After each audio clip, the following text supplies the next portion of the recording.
Pada kesempatan pertemuan kali ini, saya ingin menyampaikan sebuah hadis dari junjungan kita baginda Nabi besar Muhammad sallallahu alaihi wasallam yang termuat dalam kitab Mukhtarul Ahadits An-Nabawiyah, di mana beliau bersabda, "Arba'un min sa'adatil mar'i." Ada 4 perkara yang merupakan tanda dari orang bahagia. Saya mau tanya, di antara saudara-saudara yang hadir di sini, apa ada yang kepengen jadi orang sengsara? Seluruhnya tentu ingin mendapatkan kebahagiaan.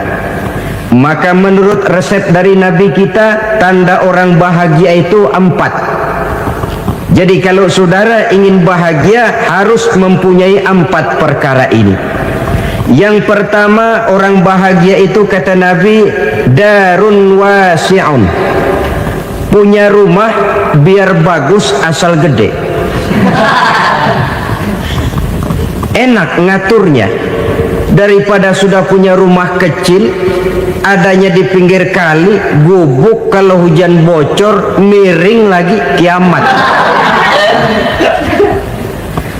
Loh, kalau gitu Islam materialis dong. Hadis ini boleh diartikan dengan makna hakiki, arti yang sebenarnya, boleh diartikan dengan makna majazi, arti kiasan. Kalau dia diartikan dengan arti kias, maka yang dimaksud darun wasi'un ay qalbun wasi'un, rumah yang luas tidak lain daripada hati yang lapang.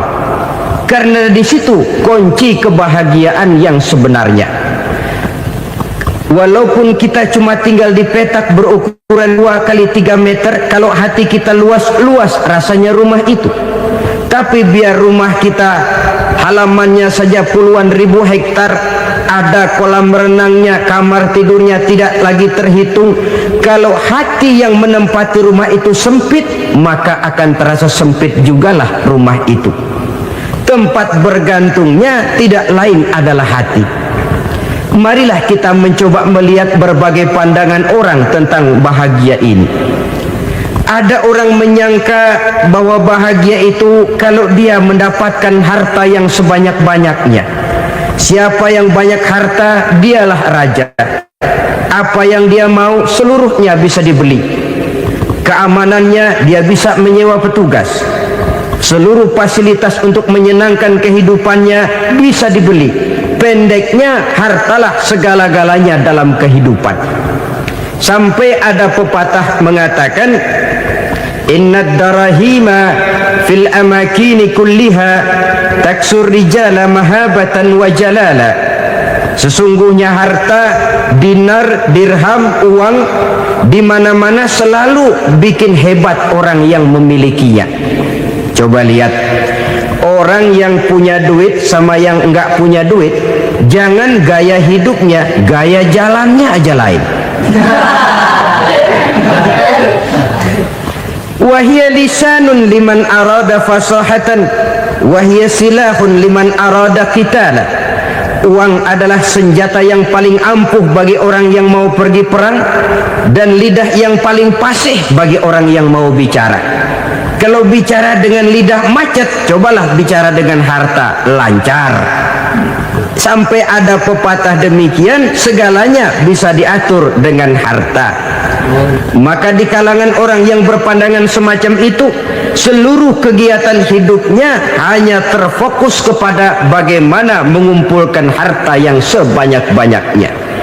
Tidak peduli halal haram, tidak kenal sore pagi siang dan malam, tidak sempat sujud, jauh dari agama, jauh dari kehidupan yang bersifat ruhaniyah, jauh dari Allah dan sebagainya. Sampai dalam Al-Quran dikelompokkan dalam kelompok yang dinamakan lumazah. Allazi jama'a malahu wa addadah yahsabu anna malahu akhladah. Mereka mengumpul-ngumpulkan harta sebanyak-banyaknya dan menyangka bahwa harta yang banyak itu dapat mengekalkan hidupnya, mengekalkan kekayaannya, mengekalkan kebahagiaannya. Saudara hadirin yang berbahagia, kalau pandangan hidup ini benar, Artinya kalau harta memang merupakan satu-satunya hal yang dapat membuat orang bahagia, tentu di rumah mewah tidak akan pernah ada tangis derita. Tentu di satu tempat di mana fasilitas hidup serba menunjang tidak ada yang namanya penderitaan. Tapi suka dan duka, sedih dan gembira, senyum dan tawa adalah milik setiap orang, baik dia punya harta maupun dia tidak punya harta. Nyatalah bahwa harta semata-mata bukan merupakan jaminan bahwa orang akan bahagia, walaupun tanpa harta orang sulit untuk bahagia. Saya mau cerita, ada orang super kaya, namanya Aristotle Onesimus, raja tanker Yunani.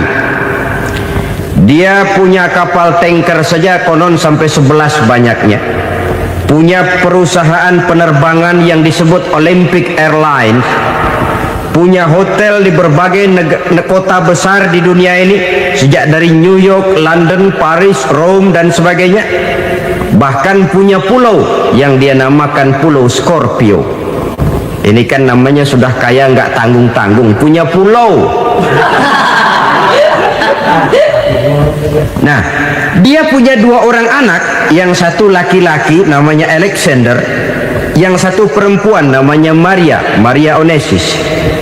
Seluruh harapannya tertumpah kepada anak lakinya Alexander ini, yang akan meneruskan usahanya, meneruskan kekayaannya, meneruskan dinastinya. Apa yang terjadi? Ternyata anak yang dia harapkan yang bernama Alexander ini mati muda dalam kecelakaan pada waktu dia olahraga. Apa olahraganya? Namanya olahraga anak orang kaya, golongan jet set. Olahraganya olahraga pesawat terbang. Jatuh, ya nggak kapungut, habis mati. Tinggal satu anak perempuannya, Maria Onesimus. Tapi anak perempuan ini juga malah urakan.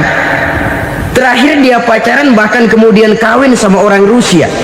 Rupanya Aristotle Onesimus ini broken. Kekayaannya yang berlimpah ruah, perusahaannya yang begitu banyak, siapa yang akan meneruskan? Siapa yang akan menggantikan? Sampai kemudian dia mengurung diri di Pulau Scorpio dan mati di sana secara mengenaskan. Seorang multi jutawan, seorang yang super kaya, mati menyendiri di pulau sepi. Ibarat kata pepatah, anak ayam mati di lumbung. Bukan kekurangan makanan, keurugan makanan. Begitu kehidupan Aristotle Onesimus. Dan banyak orang-orang yang sudah demikian kaya sampai dibingungkan oleh kekayaannya sendiri. Telusurilah kehidupan David Rockefeller misalnya, Henry Ford misalnya, Adnan Khashoggi misalnya. Multi jutawan yang kadang-kadang dibuat keder oleh kekayaannya sendiri. Pantas ketika Imam Ali ditawarkan orang, "Ya Ali, kalau kepadamu disuruh pilih ilmu atau harta, kau pilih mana?" Ya jelas pilih ilmu dong. Kenapa? Pertama, ilmu kalau kita berikan kepada orang lain tambah. Tapi harta kalau kita berikan kepada orang lain kurang. Saudara punya uang 10.000, dibagi orang 5.000, jelas uang saudara berkurang. Tapi saudara punya ilmu, diberikan kepada orang lain bisa, saudara pun makin mantap. Tidak lantas jadi bodoh karena ngajarin orang. Saudara bisa Fatihah lalu mengajarkan orang Fatihah, orang bisa, saudara pun makin hafal. Tidak lantas setelah diajarin orang ilmunya hilang. Begitu datang dia minta orang, "Tolong ajarin saya Fatihah," udah habis, nggak ada.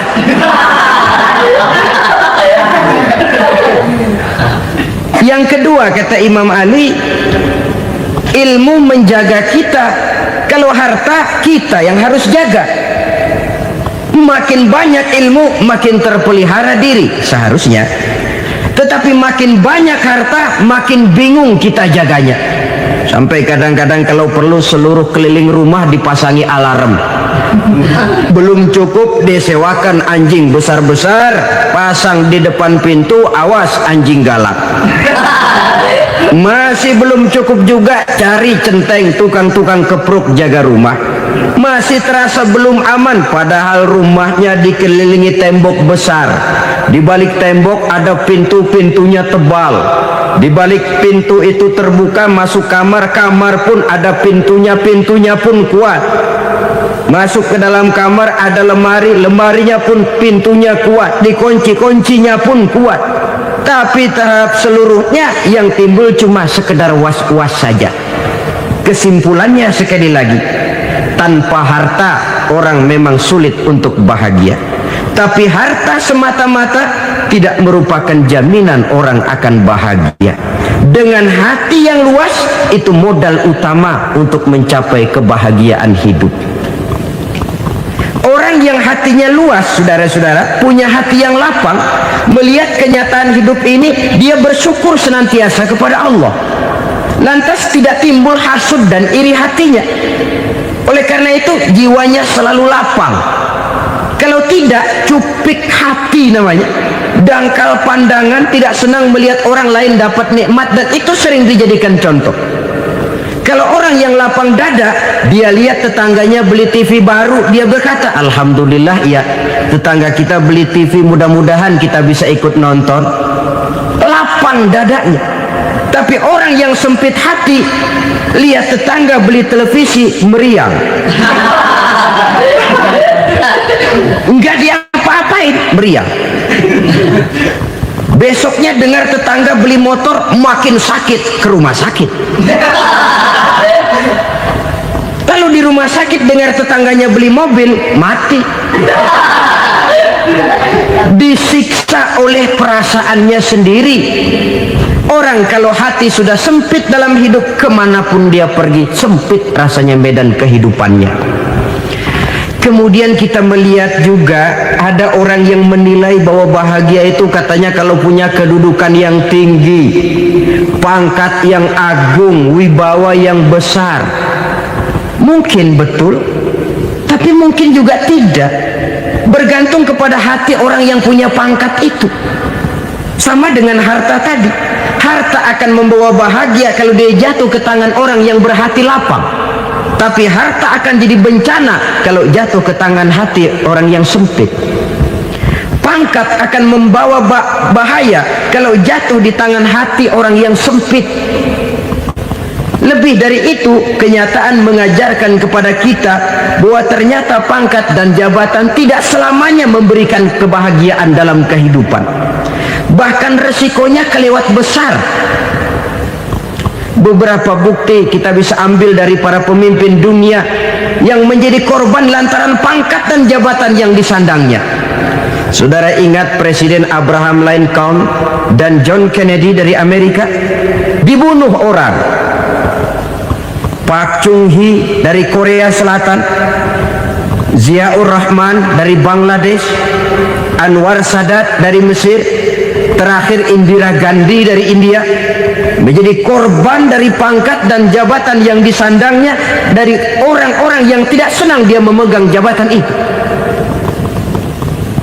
Dia akan mudah mengundang bencana. Sehingga pantas kalau seorang presiden terkemuka Amerika, Harry Truman namanya, dia mengatakan jabatan presiden itu, kata dia, seperti orang menunggang macan, naik macan. Harus kita taiki, kalau enggak dia bakal nerekam kita, ngeri katanya. Adapun orang yang hatinya lapang, kalau dia menerima pangkat dan jabatan, dianggapnya itu satu kesempatan untuk berbuat baik. Tapi orang yang berhati sempit, menerima pangkat dan jabatan, bukan kadang-kadang menerima, malah berusaha setengah mati mencapai dengan segala cara. Kalau perlu jilat atas, jilat atas. Jadi golongan sumuhun dawu. Jadi kelompok kulon nuwun, yes sir, yang kerjanya cuma oke bos. Kalau perlu jilat atas, jilat atas. Kalau perlu injak yang bawah, injak yang bawah. Perlu sikut kiri kanan, sikut kiri kanan. Yang penting pangkat dapat, jabatan dapat. Orang yang semacam ini, kalau sudah mempunyai pangkat dan jabatan, biasanya dia tidak menganggap itu sebagai amanah, tidak menganggap sebagai kesempatan berbuat baik, tapi malah kesempatan untuk memperturutkan hawa nafsunya yang dilatar belakangi oleh kesempitan hatinya tadi. Apalagi kalau orang memperoleh pangkat karena banyak mengeluarkan uang. Seakan-akan pangkat dan jabatan itu sekarang macam proyek, pakai tender. Siapa yang berani bayar segini naik, nggak berani minggir. Padahal logikanya, kalau orang mencapai satu jabatan karena banyak mengeluarkan uang, hampir bisa dipastikan bahwa setelah jabatan itu dia pegang, langkah pertama yang akan dilakukannya ialah berusaha bagaimana uang yang dia keluarkan supaya kembali. Ya paling kurang pulang modal dulu dong. Soal mikirin rakyat soal nanti, tapi ini modal harus pulang. Itu celakanya kalau orang memperoleh pangkat dan jabatan cuma karena banyak mengeluarkan uang. Jarang orang yang mempunyai keyakinan dan pandangan bahwa pangkat dan jabatan merupakan amanah. Jadi sekali lagi, pangkat dan jabatan mungkin saja membawa kebahagiaan kalau jatuh ke tangan orang yang berhati lapang. Tapi bisa jadi bencana kalau dia jatuh ke tangan orang yang mempunyai hati yang sempit. Dan lagi-lagi stresnya hati yang lapang. Lalu sebagian orang, saudara, ada yang berpandangan katanya bahagia itu kalau jadi orang terkenal, mempunyai popularitas, menjadi idola di kalangan remaja, di kalangan orang tua, di segala lapisan masyarakat. Padahal makin populer orang makin terikat dia. Ya kalau macam kita ini kan nggak punya nama, nggak populer, tengah malam buta mau nongkrong di warung Tegal aman. Tapi pangkat, jabatan, kedudukan, popularitas menyebabkan kita diikat dengan berbagai macam peraturan. Cuma mandi sama ke WC saja yang nggak dikawal.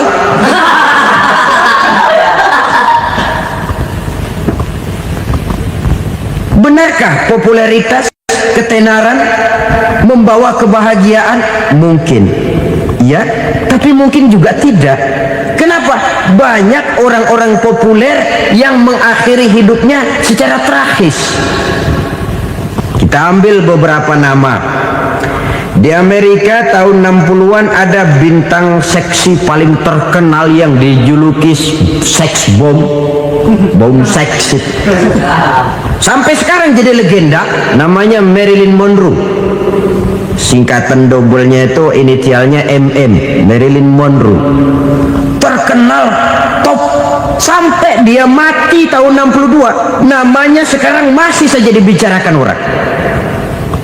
Kenapa dia bunuh diri? Tidak punya hartakah dia? Banyak. Kurang populerkah dia? Seluruh dunia mengenalnya.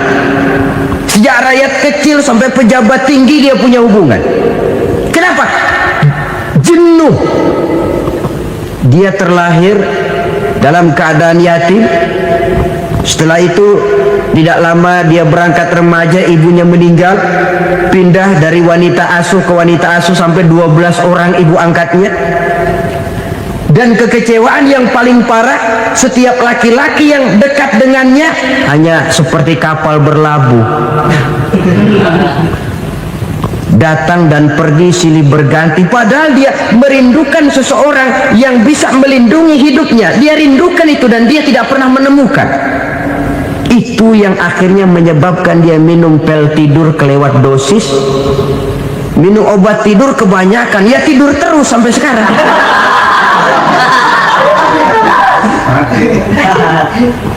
Dia mengakui, saya telah memiliki ketenaran, tapi saya tidak pernah hidup dalam ketenaran itu.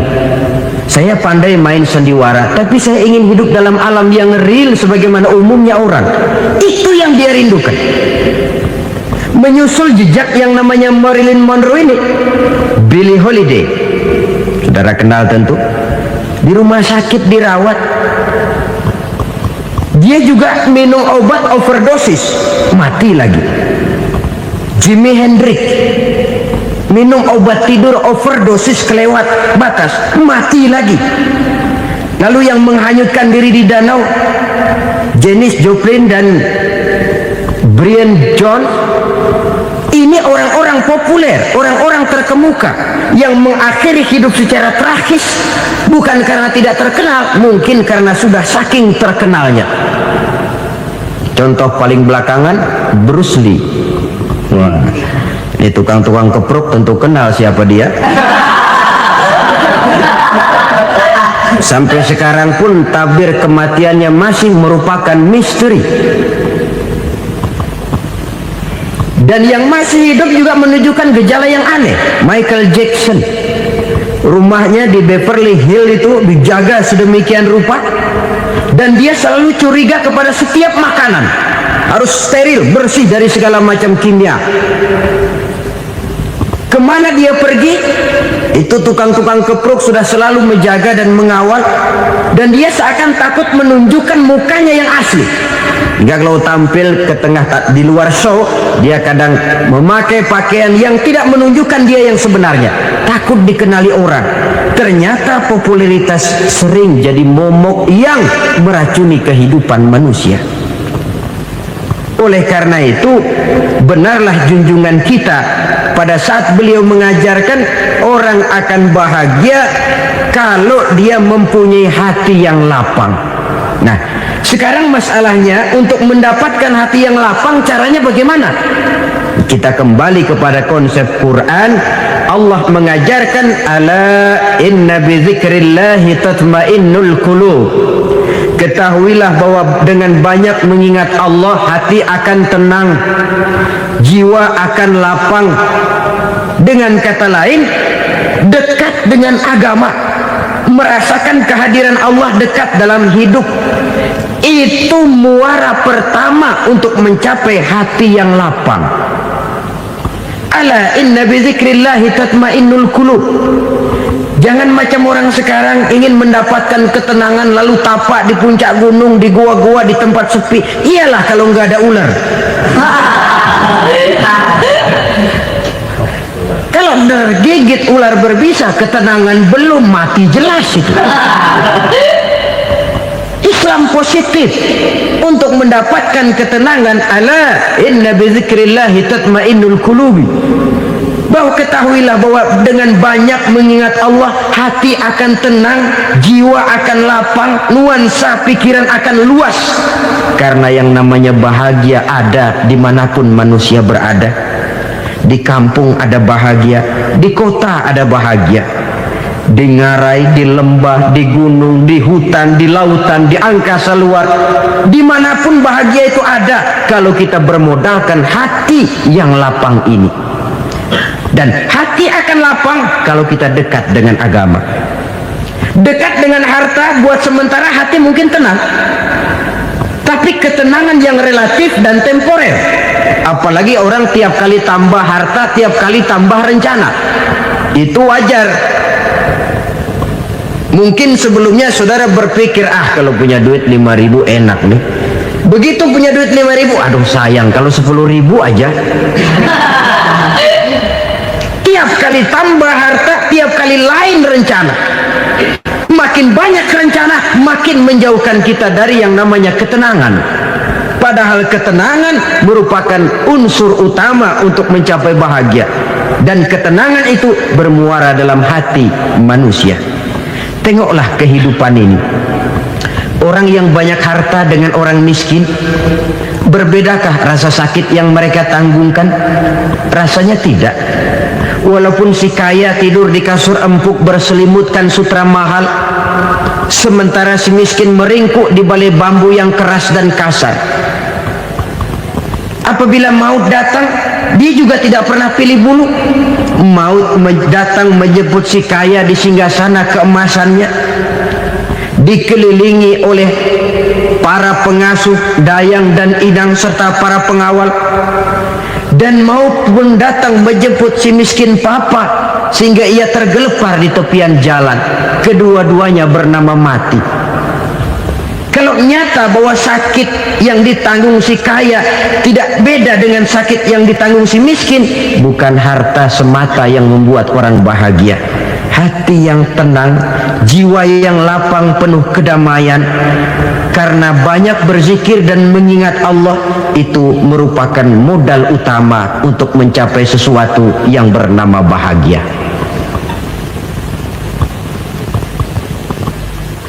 Saudara hadirin yang saya hormati, inilah yang pertama dari 4 ciri yang digambarkan oleh Nabi tentang tanda-tanda orang bahagia.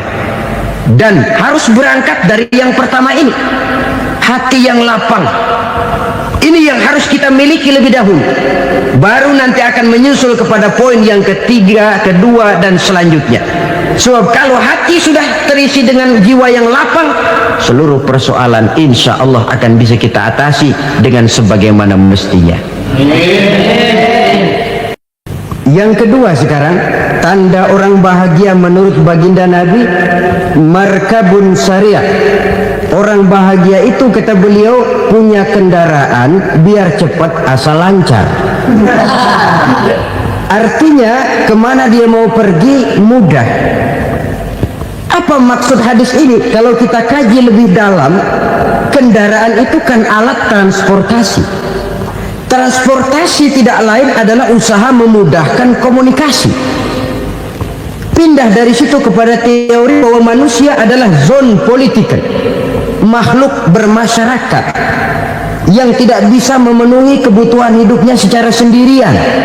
Kita memerlukan keberadaan orang lain dalam kehidupan ini. Untuk memakai baju saja kita sudah perlukan petani yang tanam kapas, pabrik yang memintal kapas jadi benang, pabrik yang menenun benang jadi kain, sampai kepada mesin jahit, sampai kepada tukang jahit. Itu cuma untuk memakai pakaian saja. Tidak seorang pun di antara kita yang sanggup memenuhi kebutuhan hidupnya secara sendiri. Kita perlu orang lain. Maka kebebasan dalam arti mutlak, kebebasan tanpa batas, itu tidak mungkin ada dalam kehidupan. Karena kita mengadakan yang disebut interaksi sosial. Setiap kegiatan kita tentu melibatkan orang lain. Menurut kita barangkali kita bebas jalan di jalan raya semaunya, tapi orang lain berkendaraan pun merasa bahwa ini ada juga jalan haknya, dan begitu selanjutnya. Oleh karena itu, maksud dari kendaraan yang cepat ini adalah khulata'uhu ma'as solihin. Lingkungan pergaulannya terdiri dari orang-orang soleh. Pergaulannya luas. Kemana dia pergi ada temannya. Kesulitannya ada tempat dia cerita. Dan kesulitan kalau sudah diceritakan kepada orang lain, taruh kata orang itu tidak bisa menolong, namun menceritakannya kepada orang yang kita percayai, kan paling kurang sudah mengurangi beban jiwa, mengurangi tanggungan batin, merasa masih ada tempat kita cerita. Maka lebih baik orang awam yang mau bergaul ketimbang orang setengah alim tapi ngunci pintu. Sebab nantinya akan timbul sikap picik, cupik pandangan, dan tidak luas menghadapi kenyataan dalam kehidupan ini. Namun yang harus kita garis bawahi, pergaulan memang mesti luas. Namun jangan sekali-kali lupa bahwa pergaulan sangat besar pengaruhnya dalam ikut membentuk kepribadian manusia. Sehari-hari bisa kita bilang, kalau kita dekat sama tukang minyak wangi, sekalipun nggak dibagi minyaknya, baunya tentu dapat. Betul? Tapi dekat sama tukang elas, walaupun nggak kena apinya, asapnya mesti kena. Kalau Syauqi mengatakan lebih jelas lagi, man asyaral asyrafa asa musyarrafan wa muasyiral anzali ghairu musyarrafin. Awalam taral jildal hakira muqabbalan bisagri lamma sara jildal mushaf. Siapa yang bergaul dengan orang mulia, dia bakal ikut menjadi mulia. Tapi siapa yang berteman dengan orang hina, dia tidak bakal ikut menjadi mulia. Tidakkah kau lihat, kata Syauqi, kulit kambing yang hina pun dicium orang ketika menjadi kantong Quran. Kulit kambing hina, kalau dia sendirian gak ada yang mau cium. Tapi begitu dia bergaul dengan Quran, menjadi kantong Quran, dipakein minyak wangi, ditaruh di tempat yang tinggi, mau diambil dicium dulu, dibawa dengan penuh hormat dan hati-hati. Kulit kambing yang hina lantaran berteman dengan Quran, numpang mujur. Tapi coba lihat kalau kulit kambing berteman dengan kayu, jadi beduk, habis. Zohor dikemplang, asar dipukul. Itu pun sedikit saja, cuma salah milih teman. Yang temannya Quran dihormati orang, yang temannya kayu lantaran jadi beduk, gelap-gelap subuh orang udah kemplangnya.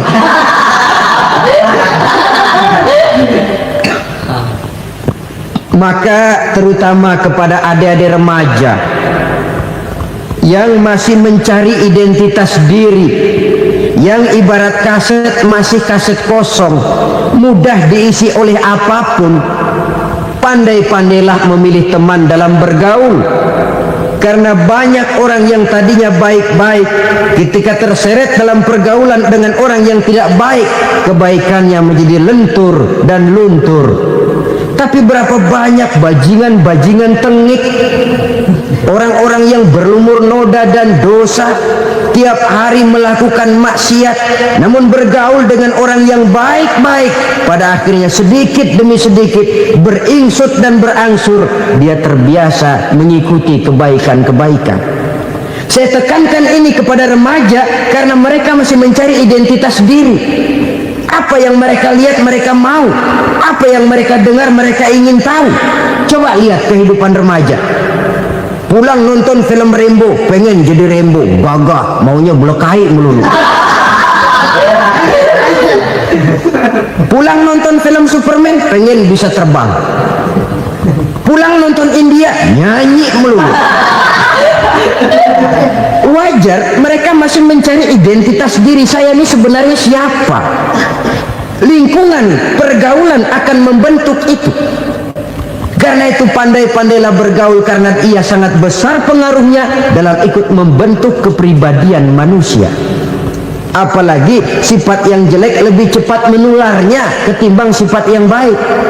Sifat yang baik, watak yang soleh itu lambat sekali untuk menular. Tapi yang tidak baik, kan prosesnya mah kalau remaja biasanya mula-mula dengar. Karena dengar lalu pengen tahu. Karena pengen tahu lalu ngeliatin. Begitu ngeliatin kan pengen nyobain.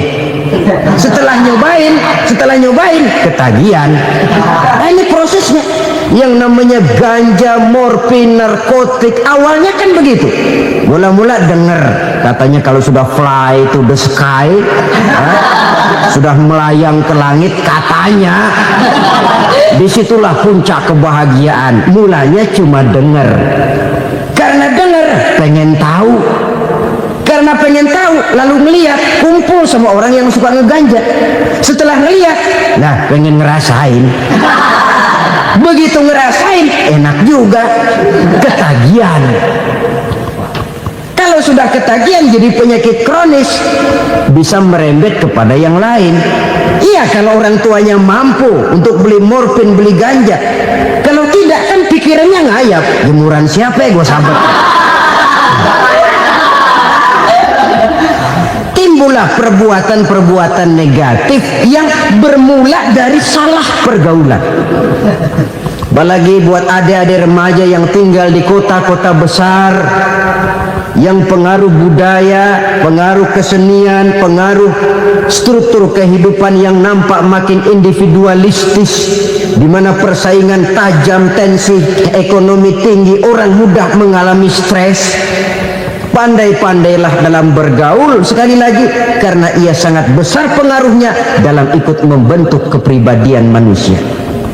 Orang bahagia punya kendaraan yang cepat, artinya punya pergaulan yang luas, dan lingkungan pergaulannya terdiri dari orang-orang yang soleh. Kemana dia pergi ada teman, kesulitannya ada tempat dia cerita. Tapi kalau sudah menyendiri, hidup sendiri, kesulitan dipikiri sendiri, bisa mati belum waktunya. Tidak ada tempat berbagi rasa. Tidak ada tempat bercerita, tidak ada tempat mengurangi beban dalam kehidupan. Pantas betul kalau Islam sangat menggalakkan dan menganjurkan orang kalau sudah sampai waktunya itu untuk melangsungkan nikah. Kata Nabi, ya ma'syaras syabab man istata'a minkumul ba'at falyatazawwaj. Hai para pemuda, kalau sudah mampu memberi nafkah, kawinlah, nikahlah kamu. Kenapa? Sudah ada teman hidup, tempat berbagi rasa. Kesulitan kalau ada tempat cerita akan lebih ringan ketimbang kita telan sendiri, walaupun bobot kesulitannya sama beratnya. Saudara-saudara kaum muslimin rahimakumullah, inilah ciri yang kedua, punya kendaraan biar cepat asal lancar. Kemana kita mau pergi gampang. Dengan kata lain, setelah hati yang luas, pergaulan yang luas. Dua. Yang ketiga sekarang, tanda orang bahagia itu menurut Nabi, misbahun mudhi'un, punya lampu yang terang. Oh, itu enggak problem. Sekarang sudah zamannya listrik masuk desa, Pak. Lampu sudah terang semua. Betul, kalau itu yang dimaksud. Tapi tidak cuma itu. Karena lampu yang dimaksud di sini, lampu yang akan menerangi seluruh perjalanan hidup. Dan perjalanan hidup itu sudah dimulai sejak kita terlahir ke alam ini sampai masuk ke alam barzah, kumpul di padang mahsyar sampai ke akhirat. Lampu yang menerangi itu yang diperlukan. Kalau lampu, katakanlah yang paling top sekarang kan lampu jenis Mercury. Taruhlah itu di rumah kita, dia cuma menerangi rumah kita, menerangi hati pun tidak sanggup. Bila kita masuk ke alam barzah, alam kubur, sanggupkah si Mercury yang begitu terang menerangi alam barzah kita? Tidak sanggup lagi. Sanggupkah lampu yang ratusan watt, bahkan puluhan ribu watt menerangi kehidupan di padang mahsyar? Tidak akan sanggup lagi. Kalau demikian, yang dimaksud lampu yang terang di sini apa? Tidak lain amal soleh, kebajikan yang kita lakukan dalam hidup. Itu yang akan jadi lampu penerang. Di dunia nama kita akan terang, jasad kita boleh hancur terkubur tanah, tapi nama kita akan dikenang orang. Begitulah kalau orang meninggalkan kebajikan dalam hidup seperti sekarang. Ribuan orang tiap saat berziarah ke kubur Imam Syafi'i, ke kubur Imam Malik, ke kubur Imam Ghazali, ke kubur orang yang baik-baik, orang yang soleh-soleh. Kebajikannya yang ditinggalkan, yang mengukir namanya dengan tinta emas, sehingga saudara sudah terbaring di alam kubur. Orang lewat, Allah, ini kuburannya Fulan bin Fulan, dulu ini kebaikannya Masya Allah, saya ikut merasakan. Mari kita mampir sebentar, kita Fatihah, mohon disampaikan Allah pahalanya kepada almarhum. Al-Fatihah. Itu kalau orang baik-baik. Lalu saudara tanya, Pak, orang mati dikirimin Fatihah apa nyampe pahalanya? Saya jawab, kalau saudara nggak percaya, mati dulu dah. Nanti saya Fatihain, tungguin di sana. Umpama nggak sampai, balik lagi kemari. Sekarang ini kan maunya otak-otakan saja. Kalau nggak masuk otak, nggak percaya. Padahal alam gaib itu nggak bisa diotak-otakin. Sama saja dengan saudara pernah dengar cerita kapal tanpa emas tenggelam kan? Pernah nggak? Di mana? Ya, di laut Masalembo. Begitu ke Tampo Mas tenggelam, ratusan penumpang itu terjun ke laut, dipermainkan gelombang, berjuang menghadapi maut itu. Orang lagi timbul tenggelam di lautan, dihantam ombak, kita tengokin pakai helikopter. Pak, lagi timbul tenggelam ya? Iya, tolongin. Jangan khawatir Pak, nih saya kirim intan Pak, harganya 10 juta. Kira-kira orang yang timbul tenggelam di laut seneng nggak? Kan mahal toh intan 10 juta. Kenapa dia nggak senang? Karena intan 10 juta dalam kondisi seperti itu tidak sanggup menyelamatkan dia. Dia akan girang kalau dikirimin ban mobil bekas, dikirimin papan terentang atau bambu. Intan yang 10 juta dia nggak girang, ban mobil bekas yang 1000 perak tuh pegang, itu yang dia girang betul. Inilah sebabnya Nabi berkata, mal mayyitu fi qabrihi illa kal ghariqil mutaghawwis. Orang yang meninggal di alam kuburnya seperti orang timbul tenggelam di lautan. Yantaziru da'watan min ahli, menunggu doa dari keluarganya yang masih hidup. Duh, bapak saya sudah meninggal, saya sayang benar sama dia. Kirimin kulkas ke kuburannya. Itu sama saja dengan tadi orang tenggelam di lautan dikirimi intan yang harganya 10 juta, tidak sampai. Begitulah kalau kebajikan yang kita tinggalkan dalam hidup, sudah mati pun kubur kita masih diziarahi orang. Tapi kalau jahat yang kita tinggalkan, boro-boro lah orang mau doa lewat dekat kuburan kita juga serem. Tuh bajingan no, dulu mati dipendem di situ tuh. Jangan lewat situ, ntar kesurupan, jangan. Lewat saja orang ngeri. Konon lagi membacakan Fatihah dan mengirimkan doa. Hidup pada hakikatnya adalah kesempatan untuk berbuat baik. Maka sekali kesempatan itu diberikan, manfaatkan dengan sebaiknya. Sebab kesempatan kedua tidak akan pernah ada. Kesempatan berbuat baik di sini, di akhirat sudah pembalasan namanya. Sekali kesempatan itu dicabut, dia tidak akan pernah dikembalikan lagi. Kata Iqbal, hidup tidak mundur ke belakang, Bung. Berhenti diinjak orang, mundur hancur. Tidak ada kata mundur dalam hidup ini. Berhenti diinjak orang, mundur kecebur. Tidak ada kata lain, harus maju dalam kehidupan dalam artian yang positif. Hidup adalah kesempatan untuk mengumpulkan kebajikan yang sebanyak-banyaknya. Di situ nilai daripada manusia. Sekarang ini memang nggak kelihatan kok, orang yang banyak pahala sama yang banyak dosa nggak kelihatan kok. Barangkali kalau habis bikin dosa palanya pada benjol, mungkin orang takut sama dosa.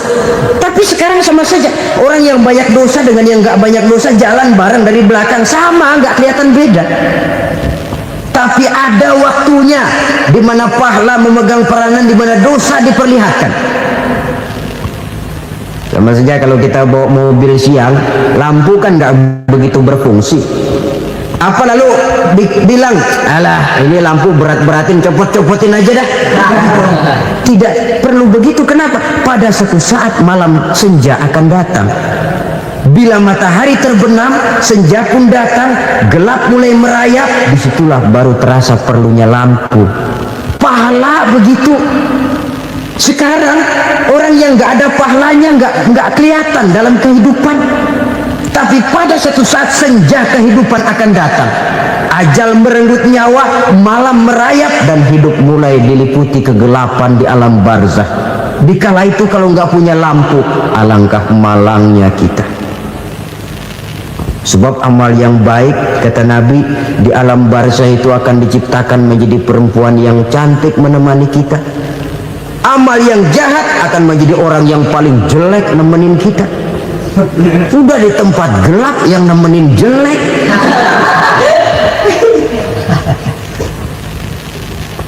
Kaum muslimin rahimakumullah, kalau demikian masalahnya, tergantunglah kita pandai memanfaatkan waktu. Al-waktu kasayf, waktu itu cepat sekali. Yang namanya waktu itu tahu-tahu udah tahun 87, tahu-tahu udah begitu, tahu-tahu.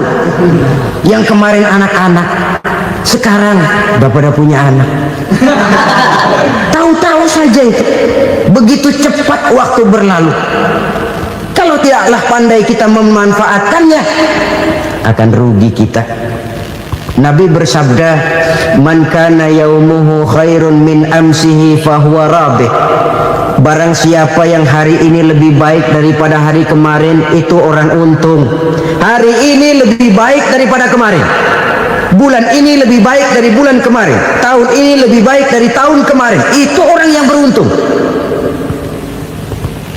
Tahun kemarin sembahyangnya maghrib doang, sekarang udah tambah isya. Tahun kemarin cuman Idul Fitri aja ngancem bener, sekarang udah tambah Jumat, lalu tambah lagi maghrib, tambah lagi isya, dan selanjutnya. Hari ini lebih baik daripada kemarin, itu orang yang beruntung. Wa man kana yaumuhu mithlu amsihi fahuwa khasir. Lalu barang siapa yang hari ini sama saja dengan hari kemarin, itu orang rugi. Hari ini sama dengan kemarin, rugi itu. Bulan ini begitu, bulan kemarin begitu, tahun ini begitu, tahun lalu juga begitu. Rugi itu orang. Rugi apa? Rugi umur. Umur tambah, amalan gak pernah tambah. Dan saya pikir lebih merupakan azab ketimbang nikmat kalau orang dikasih panjang umur cuma untuk numpuk dosa. Mending mana? Panjang umur banyak dosa sama pendek umur dikit dosa? Mending mana? Mending mana? Ya, paling mending tentu panjang umur banyak pahala. Tapi kalau tidak, sekali lagi, lebih merupakan azab ketimbang nikmat kalau orang diberikan panjang umur tapi cuma untuk sekedar menumpuk dosa. Kehilangan kesadaran bahwa dunia bukan terminal akhir dari satu perjalanan. Dia cuma halte di mana kita berhenti sebentar untuk menuju kepada terminal yang hakiki. Saudara-saudara kaum muslimin rahimakumullah, inilah lampu yang akan menerangi kehidupan. Amal yang kita lakukan di dalam kehidupan. Jadi yang dimaksud dengan lampu yang terang, kebajikan yang kita kerjakan dalam hidup. Nah, setiap orang di awal tadi saya bilang ingin bahagia. Bahagia itu kan hakikatnya kumpulan senang dan selamat. Senang, selamat. Apa bedanya? Senang tapi tidak selamat, nggak bahagia. Selamat tapi nggak senang, nggak bahagia orang. Contoh, kalau orang korupsi, duitnya banyak, senang dia, tapi keselamatannya. Ada tentara baris di samping rumahnya udah bingung, padahal tentara latihan. Tentara cuma latihan, dia bingung. Senang, tapi karena keselamatannya tidak terjamin, dia tidak bahagia. Sebaliknya pegawai negeri jujur benar, cuma segaji-gajinya, selamat nggak korupsi, tapi melarat, ya nggak bahagia juga, kurang senang. Kesenangan dan keselamatan untuk dunia saja, ya sekali lagi, kalau cuma sekedar untuk dunia saja, bisa dibeli pakai uang. Bisa dibeli pakai uang. Saudara ingin selamat, bisa dibeli pakai uang. Saudara ingin senang, bisa dibeli dengan uang. Tapi setelah mati, masuk ke alam barzah, habis kekuasaan uang. Gak bisa lagi beli keselamatan pakai uang, tidak mungkin lagi membeli kesenangan dengan uang. Di situ pahala yang megang peranan. Makin banyak pahala, makin banyak saham untuk membeli kesenangan dan keselamatan, untuk memperoleh yang namanya bahagia. Dan jangan lupa loh, di alam barzah kita nggak sebentar, menunggu datangnya kiamat. Nah iya, kalau kita begitu dikuburin terus kiamat datang, untung. Tapi kalau masih harus 1000, 2000, puluhan ribu tahun yang akan datang, dalam satu penantian yang begitu lama, tanpa saham untuk memperoleh kebahagiaan, satu kemalangan yang tidak ada pernah putus-putusnya. Janganlah tergelincir oleh kebahagiaan sebentar yang menipu dengan mengorbankan kebahagiaan hakiki yang berjangka panjang. Apa artinya senyum sejenak kalau harus ditebus dengan tangis seumur hidup? Biarlah kita minum jamu, pahit memang, getir memang, tapi kan besok badan sehat. Daripada sekarang minum sirup, manis memang, enak memang, tapi bibir pada jontor besoknya. Sirawan, batuk, nggak karu-karuan. Banyak orang tertipu oleh kesenangan yang sebentar. Padahal laisa kullu ma yalma'u zahaban. Belum tentu semua yang berkilat itu emas. Belum tentu semua yang gemerlap itu intan. Karena itu, marilah manfaatkan kesempatan yang diberikan Allah ini untuk mengumpulkan kebajikan yang sebanyak-banyaknya. Yang terakhir sekarang, yang keempat, tanda orang bahagia kata Nabi. Zaujatun salihah.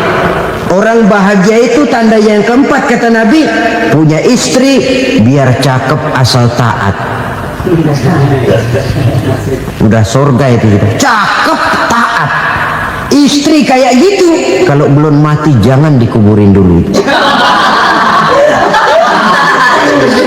sudah cakep, taat lagi. Tapi kadang-kadang enggak, udah jelek ngadat melulu.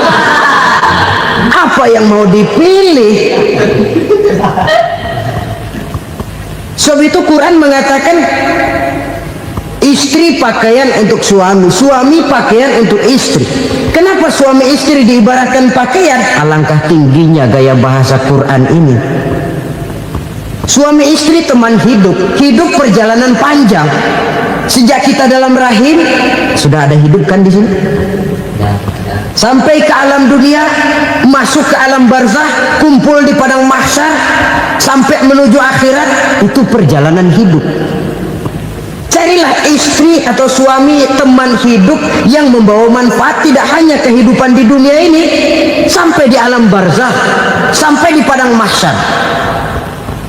Suaminya mungkin meninggal lebih dulu atau istrinya mungkin meninggal lebih dulu, tapi suami atau istri yang masih hidup berbuat kebajikan. Suami saya meninggal, ada hartanya, saya sedekahkan, niat pahala untuk almarhum suami saya. Ini teman hidup, tidak dibatasi dan tidak bisa dipisahkan oleh maut sekalipun. Zohirnya mungkin pisah, badannya mungkin pisah, tapi hatinya, jiwanya, kebersamaannya dalam menghadapi kehidupan. Karena itu saudara-saudara, bahasa Quran indah. Suami istri diibaratkan seperti pakaian. Apa fungsi pakaian? Pertama, pakaian jadi kebanggaan. Artinya suami harus menjadi kebanggaan istri, istri harus jadi kebanggaan suami. Yang kedua, pakaian itu kan fungsinya menutup aurat. Artinya sesama suami istri harus saling menjaga kekurangan masing-masing. Jangan malah sesama suami istri saling membongkar rahasia dan aibnya sendiri-sendiri. Istrinya diceritain jeleknya di mana-mana, atau suaminya dibongkar rahasianya di pasar umum. Itu sudah tidak lagi berfungsi sebagai pakaian. Kenapa semua ini diperlukan? Karena kita menyadari bangsa yang baik terdiri dari masyarakat yang baik. Masyarakat yang baik merupakan susunan dari warga yang baik. Warga yang baik adalah terdiri dari rumah tangga yang baik. Dan rumah tangga yang baik merupakan susunan dari pribadi yang baik. Dari situ langkah dimulai.